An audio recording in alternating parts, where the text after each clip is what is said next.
Good evening, or almost tomorrow. Hey, how y'all doing? It's the word with the curve, honey. The word on the curve here, honey. Oh, I'm sitting here, ready to go to bed. Got my jammies on, and I was going over some of the things that's been going on since last week, and was thinking about all the things that we done seen and done. Folks partying over the weekend. Everybody watching the fight on Friday night. The foolishness of that. And to all the bull crap that's going on with the races that are in love with Trump. I ain't saying he a racist, but if the racist like him, what does that say? Who knows? But anyways, and his nominees for his junk drawer, girl, it ain't a cabinet. Oh, sirs. It's not a cabinet junk drawer. But we'll start off with politics, and then we'll do hot topics, and then we'll get into the all of the Jesus, I can't even think. Get into the reality stuff. I can't think. I'm so tired. But how y'all doing? I'm doing okay. Can't wait till tomorrow. Get tomorrow over, and we one couple more days closer to Friday. Anybody planning a big Thanksgiving thing? I'm not. Well, I ain't cooking. I put it like that. I cook a little bit. Let my husband do the rest. So let's get the going. And let me turn my phone down. Okay. So, first of all, we want to start with talking about how America is still in a drunken stupor. So, we sitting here taken back by all the things that's going on, all the people that Trump is nominating, the DEIs, which is the deplorable, egotistical idiots. He's nominated, Lord, Dr. Oz to be over Medicare and Medicaid, some part of the government.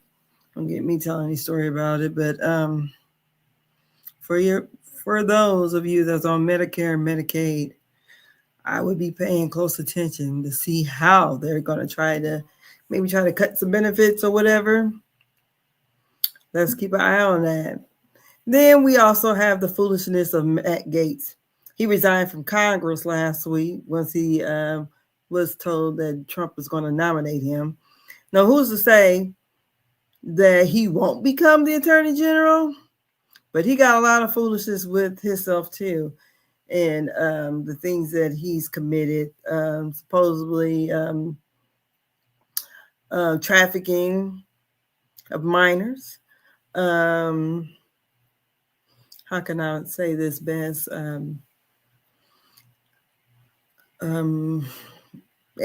with minors, I guess you want to call that. I'm getting a glare.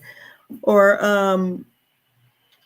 all the foolishness with the drugs and all that kind of stuff. So supposedly, because the Congress was trying to figure out if they wanted to actually put out their findings. But someone beat them to it because they hacked it and they got it. And it's unredacted. So that's going to be quite a mess there. So Matt Gaetz, get ready. Get ready. You know, you can't do wrong and think things are going to come to you right. You can't do wrong at all. You do it wrong, you're going to find out the hard way. You know, everything's going to come out because I always believe karma is a bitch. And the things you put out be the things that you receive in return. So let's go ahead. We'll get started with our politics here. And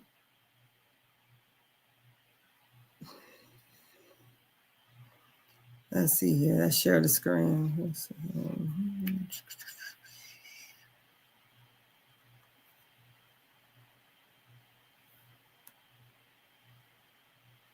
Okay, let's go this. Okay. So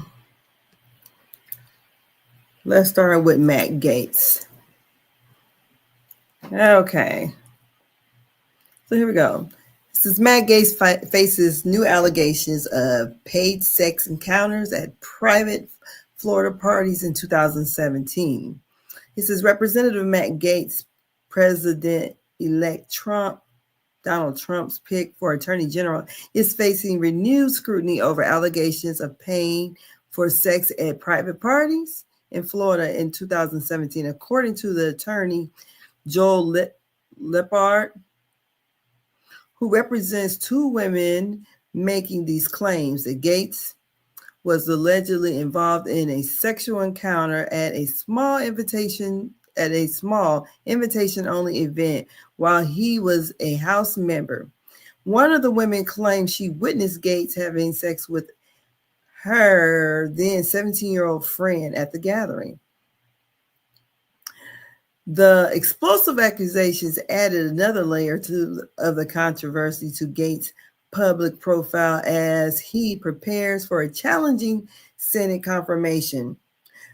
Lepard stated that both women testified before the House Ethics Committee, providing extensive documentation, including text messages. NBC News reviewed a subpoena related to their testimony. To read the rest of the log on the Baller, you can go to Baller Alert. Yes, but Matt Gaetz, he's just as dirty as they come, allegedly. What it said, drugs, sex, and alcohol. He might have been a rock star. If he becomes the Attorney General, oh my God, it's going to be a banana republic with the kangaroo court there. Also in Trump news today, they had said that, I can find it.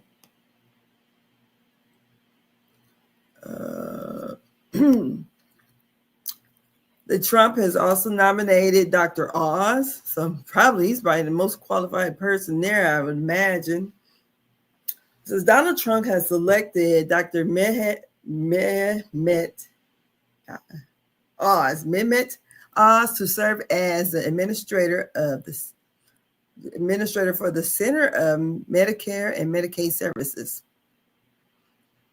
Well, so this is him, Dr. Oz. And this is what he's been nominated for. So I don't know. He probably will get through there, but I don't know what makes him qualified for this. So it's mighty funny. Dr. Oz and Dr. Phil, they both are Trump supporters, but they got put on by a black lady. That is Oprah Winfrey. Boy, Oprah Winfrey, these things that came back and bite you. But yeah, Dr. Oz, he's been nominated. So who knows who else he's going to nominate? Also, he also did nominate for the Department of Education, which he's supposed to be claiming that he's going to tear down or blow up or whatever, which he can't do without Congress. But he's nominated the lady from the wrestling. Here we go. It says former WWE CEO Linda McMahon has as the education secretary. So they're her and her husband there. I think she's also maybe having some legal woes or stuff involving her husband. So let's see what the Neighborhood Talk says. It says President-elect Donald Trump has announced Linda McMahon as his choice for Secretary of Education. McMahon is a former wrestling executive from WWE. She went on to retire in 2009 and previously served as the head of Smaller Business Administration during the Trump's first term from 2017 to 2019. McMahon appointment marks a great shift, bringing her experience in business and government leadership to the front of the administration's education agenda.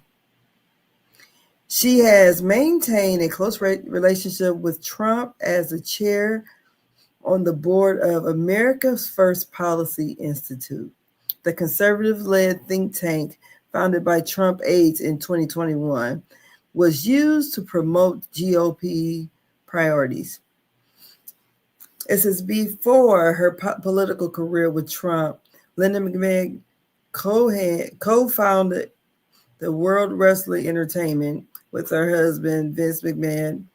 Last month, both were named in a lawsuit alleging that WWE leadership enables the systemic and pervasive abuse of underage children. I don't know. Seems like all of these people, other than Dr. Oz, have issues involving some kind of scandal with abuse, allegedly. I don't know. What kind, I mean, I guess, what they say, birds of a feather flock together. Look at the people we hang around. So if you hang around these type of people, what do they have in common? I don't know. We'll watch out. But what makes her qualified for the Secretary of Education? What, I mean, does she have? I don't understand how that appointment works, and I can understand business because maybe, you know, she was in business, but the education secretary, she has an education background, or they just plan on blowing up the whole system. I don't watch out, neighbors. These neighbors did talking about this, but I tell you guys to watch out because when it comes to the education department, I wonder if they're going to start trying to cut a lot of things that's going to, that's going to leave a particular group out. First, like maybe inner city schools may not have the same things that schools that are in the suburbs have. I don't know. Would they have different books when they're in the same district? The funding cut out? I don't know. Or with the charter schools, it's going to be charter schools everywhere. We'll see. So let's see what else Trump did, honey. Also, they're also talking about delaying Trump's sentencing to 2029. Really? Now, what is that? That gives us about 4 years from now, I guess, at the end of his term. It says New York prosecutors are fighting back against President-elect Donald Trump's effort to overturn his criminal conviction, but have shown willingness to delay sentencing until after his presidency concludes in 2029. Really? The caucasity of all. I want to see what they want to do with this mayor in New York when he goes to court. If he's convicted, if he's going to be treated. I know he ain't the president, but let's see here. The decision comes after Trump continues to face legal challenges stemming from his May conviction of 34 charges falsifying business records. The charges are linked to allegations that Trump attempted to cover up a potential sex scandal during the 2016 presidential campaign by falsifying financial records. Trump has consistently denied any wrongdoing and is seeking to have his conviction overturned. The Manhattan District Attorney's Office urges Justice Juan Merchant to explore alternatives to dismissing the case outright, including holding off on sentencing Trump until after he completes his presidential term. First, it was pushed back until after the election. Now, since he's going to put, by the time he's done, what he going to be, 81, 82 years old? They're going to say, we just push it back to, And maybe God take care of it when he goes to the pearly gates and try to get in. Who knows? And then it says, okay, blah, blah, blah. I don't feel like reading no more. They just want to push it back. This man has never, I think, faced consequences for anything he's ever done, allegedly. He's gotten off with nothing, like he's been above the law. And also, we're going to talk about, all the picks he's picked so far. But he ain't picked none of these people. Not at all. Just look at him. He hasn't picked none of them to do nothing. You'd think Senator Tim Scott would have something up there. And as much as Candace Owens been windmilling for Trump and anybody who hates any kind of Democratic politician, she's all there for it, but they still have been denied. They have not. They said, no, we ain't putting y'all black asses nowhere. None of them. And I'm pretty sure, Tim Scott and Dr. Ben Carson and let's see here, Brian Donalds and who's that, Daniel Cameron? I'm pretty sure, everybody except probably Herschel Walker would be, well, shoot, all of them could be qualified for something up there because the other people ain't got no qualifications, half of them. So all of them can be doing something up there in that cabinet. He could be nominating for somebody for. But honey, he said, nah. I think they got that one brown man in there. I think that's all they're about to put in there. They might get an Asian person next, but the brown man, what is he, Indian or something? Considered Asian anyways, I guess. But the rest of these, no, no. Because there's no room for you in their party, honey. There's none. Whatever. Okay. So we're done with that right now. Let's go back here. So yeah, but I'm just thinking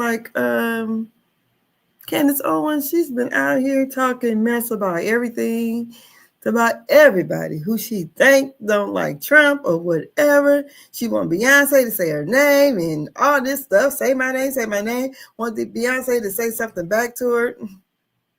And she over there paying her dust. I just think it's ridiculous. But, these are the people that Trump is wanting to nominate. And I'm thinking all of them probably get in. I don't know, Matt Gaetz may not. I don't know. He may not. He has the worst position of them all. He may not make it. But who knows? We'll see. So we'll go on to trending topics here. And there's some things that I saw that I thought was cute. I went ahead and watched Candy's was it Amazon Live. I thought it was pretty good, from what I saw of it.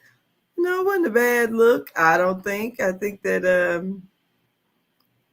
the different views and different opinions of the younger person versus the older, and Candy sandwich right in the middle. And what I always tell my children, yes, what is that? Gen Z, they soft. They are soft. And that's what Candy said. They are soft, and I think that Gen Z, they just, I don't know.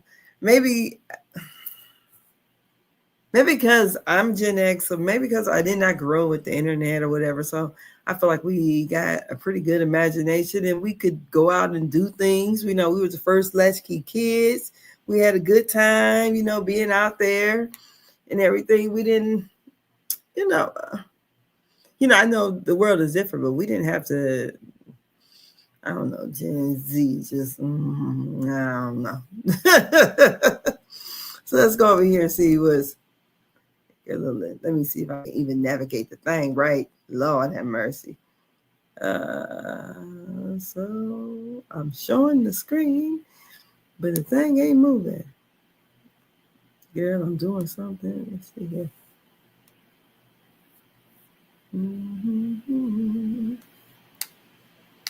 So I'm gonna go back to it. I can't even see it anymore, so I don't know where it went to. So I know I'm still sharing the screen. Oh God, where is it at? I don't know. I see it here. I don't see it on my screen. Okay, here we go. So we'll go here. Okay, so here's Candy, her daughter Riley, and her mom. I think Miss Joyce looks very nice. She looks very nice. I think she just turned 75.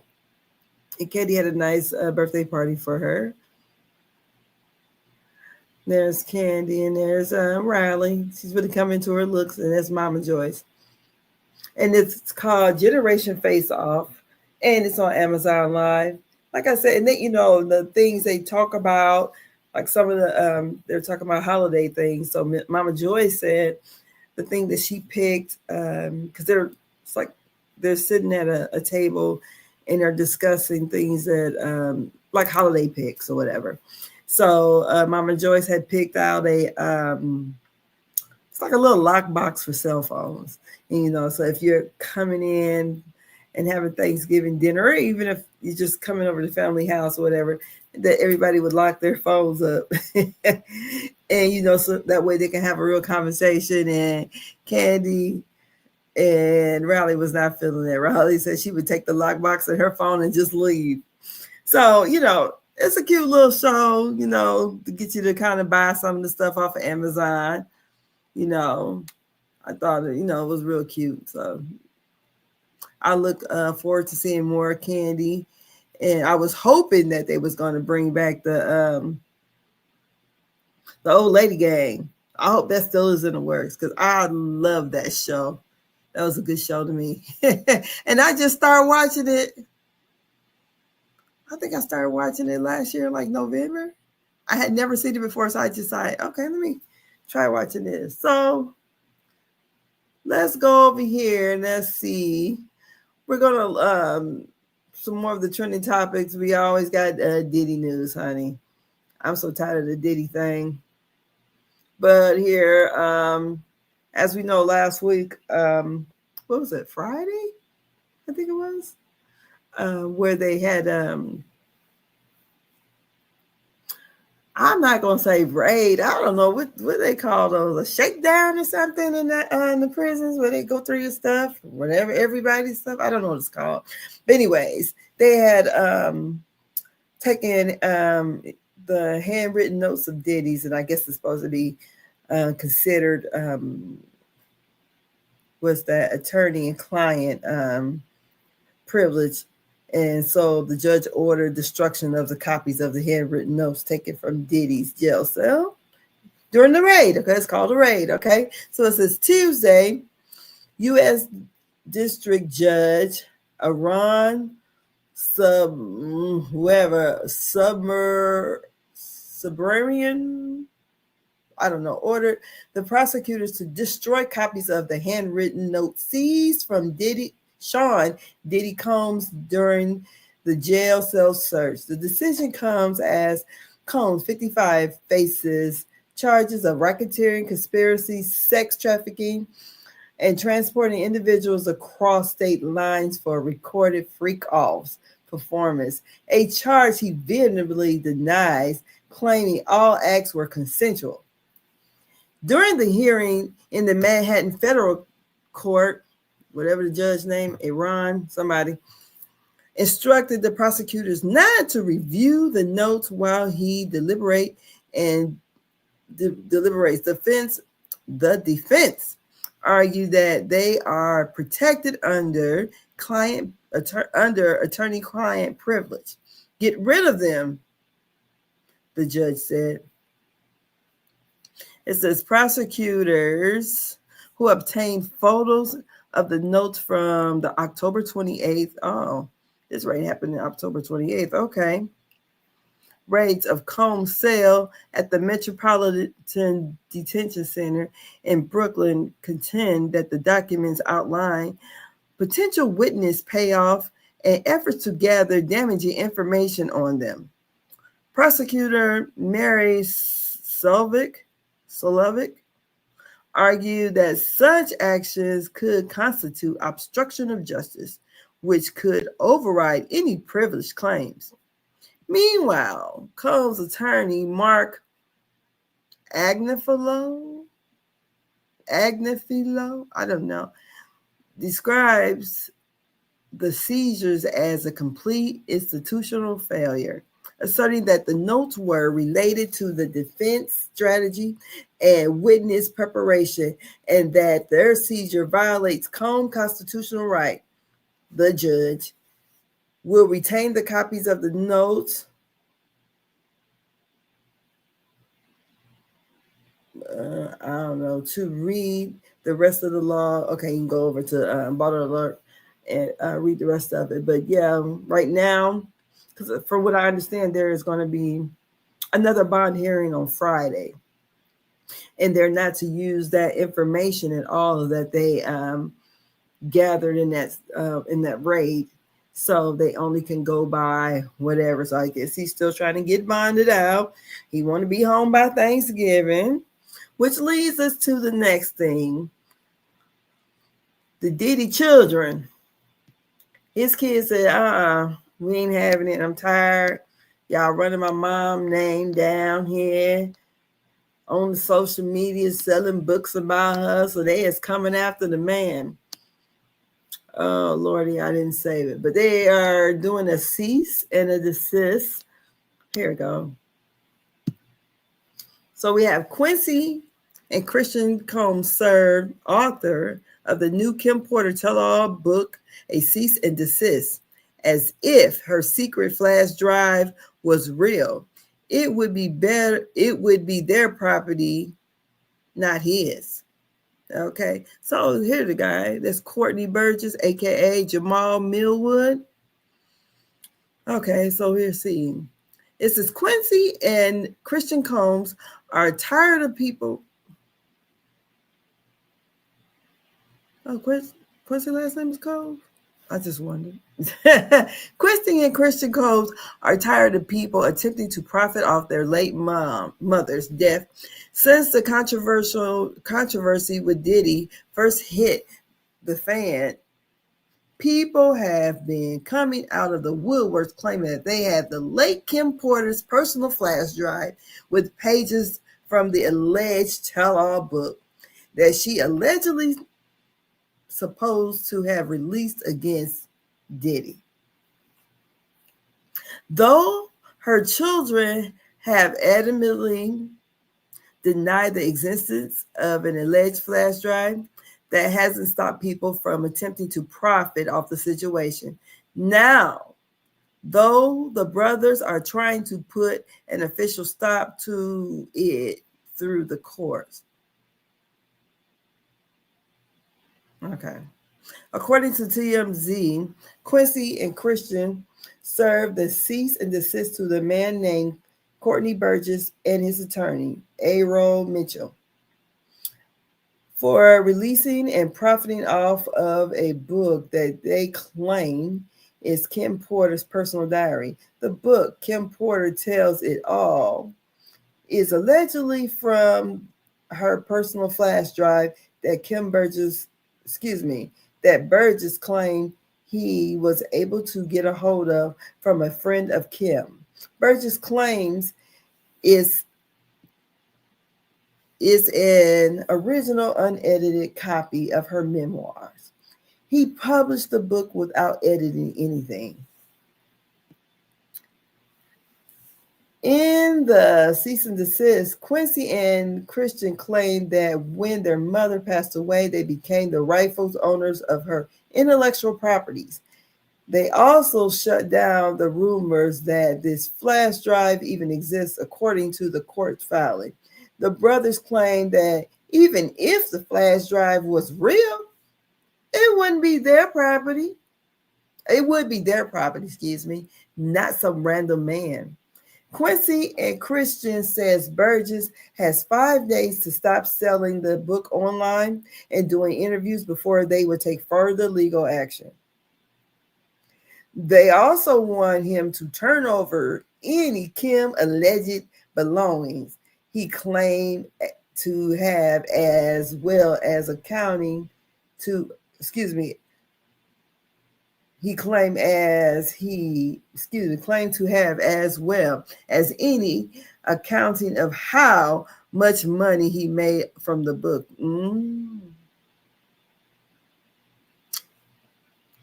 As well as any accounting of how much he made from the book. Oh, so not only do they want, if he does have the flash drive, they want the money from that book. I don't blame them. Now, I would say this, and me as a woman, I would never write a book and put all the information in there, supposedly, and give it to somebody to give to someone, first of all. But the information should put in, damn sure, if it's going to be my book, it ain't going to have nothing incriminating with me in it. No. That's why I don't understand it. Y'all know it's salacious.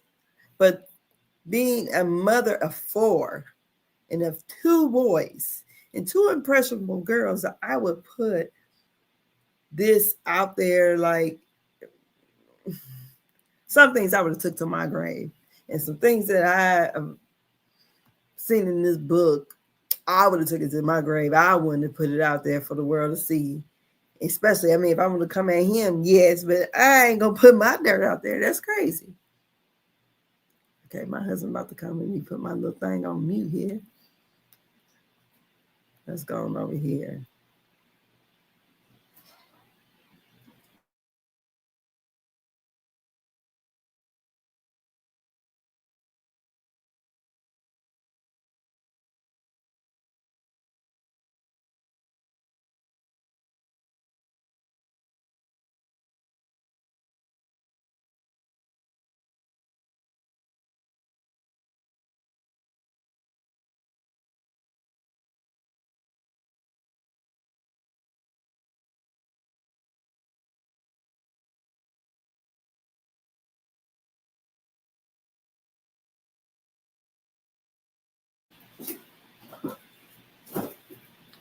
All right.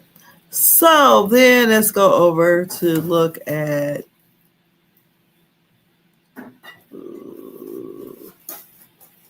what's going on. What was his name on the show? On Full House, Uncle. Oh God.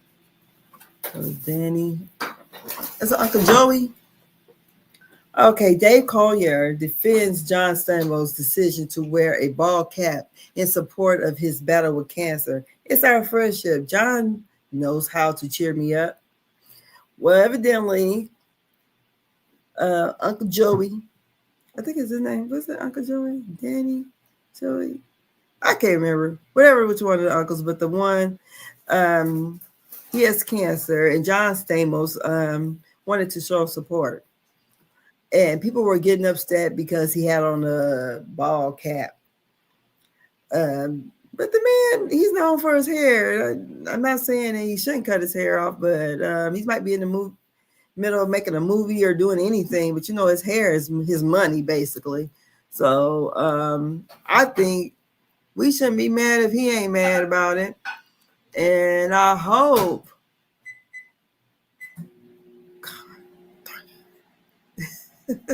That microwave is going. I hope Uncle Joey gets better. I think his name was Joey. And then let's go over to this here. Let's go here and talk about what Dr. Heavenly had to say. Post Mariah coming back, because every season people are all in the comments saying Mariah Hook. And you know what? It's amazing, that people still talk about her, because she's been gone a long ass time. And the show has still been successful. I don't know what I could say and what I can't, but you know what? I say what I want to. Mariah was amazing. She was amazing for the show. That was the only bitch that could get me the way that, you know what I'm saying? We were the only one. I mean, to me and Mariah, we were neck and neck. And it was funny. It was still funny. We were still reading each other, but it was still funny. And then her mama, oh my God. I love Miss Lucy. When Miss Lucy came around, I was like, oh my God, I caught my whole life. Miss Lucy would come in and clap at me, and they were like, "Don't say shit to my daughter." I'm not gonna say nothing to your mama. You don't want to hit you with the purse. Yeah, with that purse. She wouldn't have hit me with that damn purse. She wouldn't have did it. But I used to love the interaction with Miss Lucy because I thought Miss Lucy got it. She ain't really. I didn't think at the time that she was really gonna hit me. Yeah. You know what I mean? I thought she understood. We joning, we joking, and that's what we do in Miami. But I love Mariah. If she could come back, oh shit, I would bring her back. I would bring her. Feel post Mariah coming back because every season people all in the. Yes, Dr. Heavenly had also said that on her Patreon yesterday that she would, even though they don't get along, but she said it'd be the best TV. Her and Mariah going at it. She said if they want to really make money, she said that would be the best thing to do is to bring Mariah back. She said because honey, that'd be TV gold.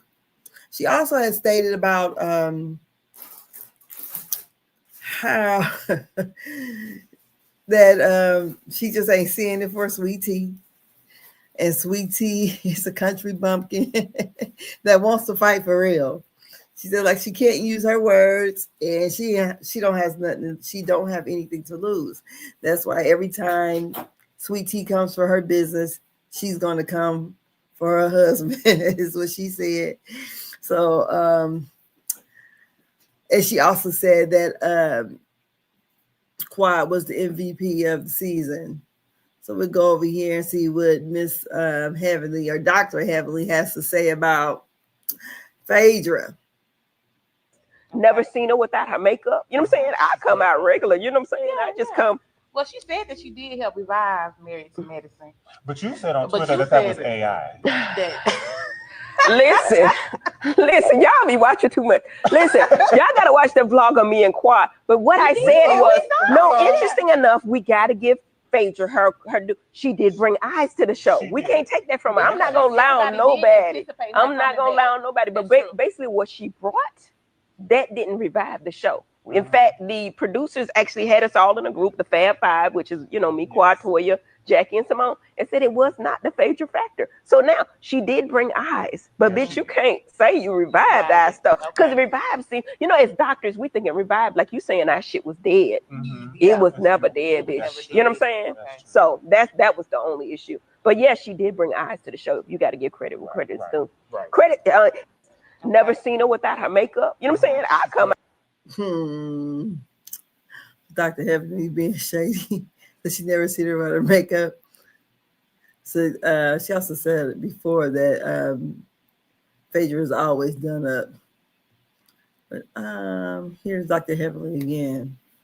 And she's being asked why did she not, or the women from Married to Medicine didn't support Phaedra on the the dancing show. I got to talk about Phaedra. I was with Phaedra a lot this season as I was covering Dancing with the Stars. And noticeably absent from the sidelines supporting her was the Married to Medicine ladies. And I asked her straight up, where are the ladies at? Why aren't they here supporting you? And you know, Phaedra, she didn't really give an answer, but I'm going to ask you, where were you guys this season for Dancing with the Stars? And why wasn't you all there rooting her on and supporting her? What does that relationship look like now? First and foremost, we weren't invited, so we had no clue what was going on. I will come to support any one of my sisters. I'm gonna tell you first and foremost, I like Phaedra. I think she's a phenomenal woman. Any girl that's getting a bag, that's black, beautiful, and professional and excellent at what you're doing in a lot of different areas, I'm loving it.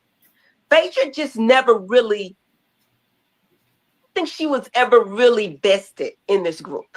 That's what I would say. I think initially she was trying, but then when she saw another opportunity, it was just like, okay, y'all. You know what I mean?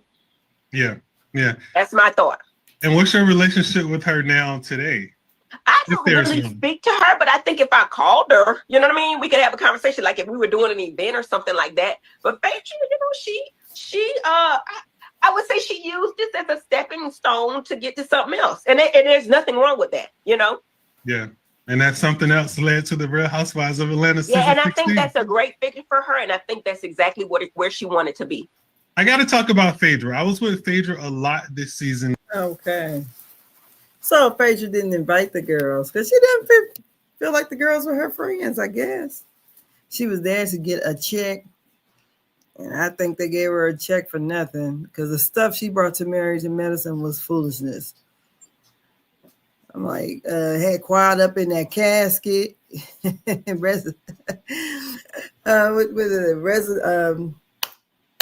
Bringing her back to life. That's the only thing she brought back to life. Or either, well, I think the thing with at Sweet Tea's bachelorette party would have gave something really good because when we seen the the promos for the show and everything, they made it seem like Sweet Tea was very upset, but she was upset about the extra $14,000 they was going to charge her for the show, not for the wedding, not that Quad was there. And we was really looking for that, but I don't know. Let's go back here. I can't see what I'm doing. Yeah, so that was that on Dr. Heavenly. But like she said, she likes Phaedra. And I do think that Phaedra was a better fit over at Real Housewives of Atlanta. Yes, so luckily Candy stepped down and Phaedra got a job back. So, but Phaedra was this girl, honey. All year long, it's been Phaedra a year. So go ahead, Phaedra. Let's see here. What Phaedra? There was a question posed, and I hope this isn't something that Bravo is thinking about doing, about having a mega housewives. I can't even understand how that even works. We're gonna have a bunch of hillbillies running around there because I don't know. Unless I don't know. I don't even know who that would attract. Far as Bravo's audience, I'm not saying I would think that most people are probably kind of liberal to what's just. I'm not sure, but I just don't think a MAGA housewives would be something. So they're gonna praise Trump the whole time, or are they going to be racist? I don't know, but Phaedra has something to say about that, and we'll go over here and see. Here she goes. So Phaedra Parks is weary of the Real Housewives of MAGA pitch. She said it might make for some dangerous television. And I believe so. I'm not going to tap the link or nothing like that, but that's what she said. I can't even see how this is something that's needed. I really don't. I mean, if they're going to have a MAGA Housewives, they should be over there on Fox News. It shouldn't be on Bravo. I don't know, unless they're going to have Candace Owens on there. I mean, it's going to be a diverse crew. I mean, cast members, but I can't imagine that people are that mega walking around wearing red hats and everything. That, to me, that would be nuts. So also, another one of the trending topics that I saw, and this was just, before I go there, we're going to go to this when people were talking about this girl here that I get off of Dr. Heavenly and Phaedra. I'm do whatever make me feel comfortable. I don't live my life for y'all. Y'all can say whatever y'all want to say, because at the end of the day, you can't stop what God got for me. As long as I know that it don't matter how anybody feel about me. So, at this point, it's on. I'm with Baptist. Cooking dinner. Y'all finna get a lot of videos, but the only way that y'all gonna be able to see, I don't care. Y'all call me. I'm off. We not the one, the two, or the three. You know.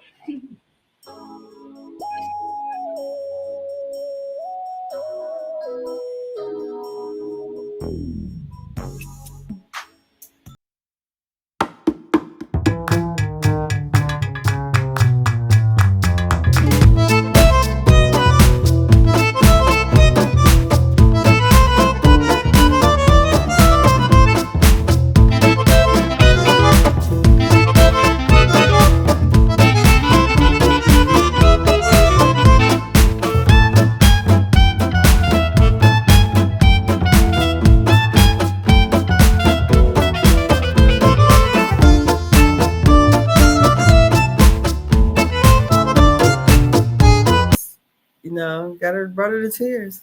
It was Grip Baby, most known for her videos she makes with her children. The Grip Town family on TikTok has removed the free dentures gifted by Dr. Heavenly of Married to Medicine. Grip Baby has been the subject of harsh criticism online, with her social users attempting to count how many teeth she had in her mouth. Many of them concluded that the number was 3. Really, y'all?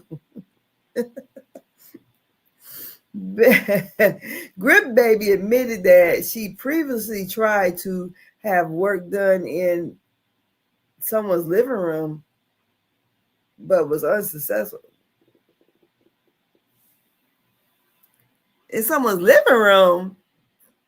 Was she about to have one of those, we call that, those texts? What do you call those? Veneer texts? Who knows? That's illegal. Dr. Heavily agreed to provide the dentures for free and documented the process online for her followers. Grip Baby was thrilled with the results, as most of her followers. That is until time went on. It appeared that Grip Baby was struggling to communicate with her new choppers. Her face appeared frozen in time, and she was even using the children to translate for her. In recent videos, she appeared with the dentures removed, and stated that she had to do what's best for her comfortably. I don't live my life for y'all, she stated. We wish her best on her journey. But, that's neighborhood talk. I would say, I think she just had this done not too long ago, as Funky Daniva is saying. And she had all her teeth pulled. So, when you have your teeth extracted, and then to have dentures put on top of that, I know that probably had to hurt, especially as she's probably down to just using Tylenol or something now. So then she would probably have to go back and get fitted for the real ones, because those are just the temporary ones, because they did that right there. But I don't know. Best of luck to her. But that's it on Dr. Heavenly tonight. Now let's go over to this here. And then this is straight out of Atlanta. And this is terrible. It says Atlanta mom sentenced for allegedly burning, I don't know how allegedly, but burning Tyler's sons to death in the oven and sending video to their dad. And that's got to be sick. This has to be sick.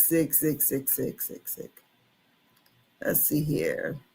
So the link is in the bio. But anyways, her children were 1 and 2 years old, and she burned them up in the oven and sent the footage to their dad. And it seems like she's upset that the dad wasn't still with her, from what I read in the story. I don't know. This is just sad. We just had the lady that the twin sisters they talked about that unalived their children also, Black. The lady jumped off the Niagara Falls Bridge, Black, and killed her kids or unalived her kids. I don't know. It's a sad time because, it used to be these wasn't the kind of crimes that us kind of women do. I don't know. Prayers for the family and the fathers of the children. Or maybe one father. And then I'm going to end it here. And I thought this was something here. It's for the foodies. Now, I don't like to cook, but I dang sure like to eat. And I thought, what in the heck? But I think I would try it, even though I don't like watermelon. I think I would try this, though. So here it goes. Let me undo. Are you gonna bust your watermelon down the middle? Then you're gonna align your wings. Flour, egg, flour. Do that twice and fry them up till they golden brown delicious. You're gonna make that great Kool-Aid sauce. Ooh, look how fire that look. Dip it in that sauce and listen to that crunch. See? Actual watermelon. You can fry watermelon wings with great Kool-Aid sauce. Are you gonna bust your watermelon down the middle? Then you're gonna align your wings. Flour, egg, flour. Do that twice and fry them up till they golden brown delicious. You're gonna make that great Kool-Aid sauce. Ooh, look how fire that look. Dip it in that sauce and listen to that crunch. See? Actual watermelon. I'm telling you what. The part that had me sold when I first watched it was the grape Kool-Aid. I'm like, wait a minute. He made a grape Kool-Aid sauce. I'm telling you, this man was in the kitchen because I wouldn't even think to try to fry up no watermelon. I mean, I don't know. I think I probably would try that. I mean, I probably would try it, you know. I probably would. I'm kind of curious what that grape Kool-Aid sauce tastes like. But I mean, I'm not a watermelon person. But I wonder, did he put some kind of seasoning in the batter like that? What's the stuff they put on the they mostly have it like, I know when we went to Cancun, they used to sprinkle that all over the fruit. Start with a T. Did he put some of that on there? I don't know, but how in the heck did that watermelon not fall up? I don't know. I'm a little intrigued. I'm truly intrigued with that. But with all that being said, this is the word from the curb. Go get y'all some watermelon. I want to try the Kool-Aid sauce. I'll do. Don't y'all remember having the Kool-Aid in the little bags, put a little sugar in it, you be dipping your finger in it all day long? You know, I'm from that generation. Or either shoot, they even started dyeing their hair with Kool-Aid, but I ain't gonna lie, that kind of look good to me. I don't know, maybe it's because I like fried chicken, but I don't know. I don't eat watermelon, but ooh, I think I would try that. And I bet you that sauce is saucing. But that's it. That's all I got. There's a couple more things I would talk about. I'll do it on another day. It's nice talking with you guys. And I said I got to keep on going. So when you do see this live, please like and share and subscribe. And the cost you nothing to like. And as we get to going, Married to Medicine starts on Sunday, 11/24. And I do have a Facebook page that is dedicated, well, a group dedicated to Married to Medicine. If you want to join it, it's Married to Medicine. It's also in my bio. And that group, it has almost 19,000 people in there. So join the conversation. Come back and see us on Sunday night. I might do a live maybe Sunday evening, maybe Saturday evening about let's go back to where we left off at the reunion and the things that took place after the reunion. I was looking for this long post I had made that had over 37,000 views on it. I should have pinned it to the group because I wanted to pin it on here. I have to find it. So, but we're going to go back and go over all the things and come back up to date. And let's see that this new season 11 and see how it starts out. Hopefully it's good. So thank you for looking at my video. And thank you for joining me. And you guys have a great evening. Good night.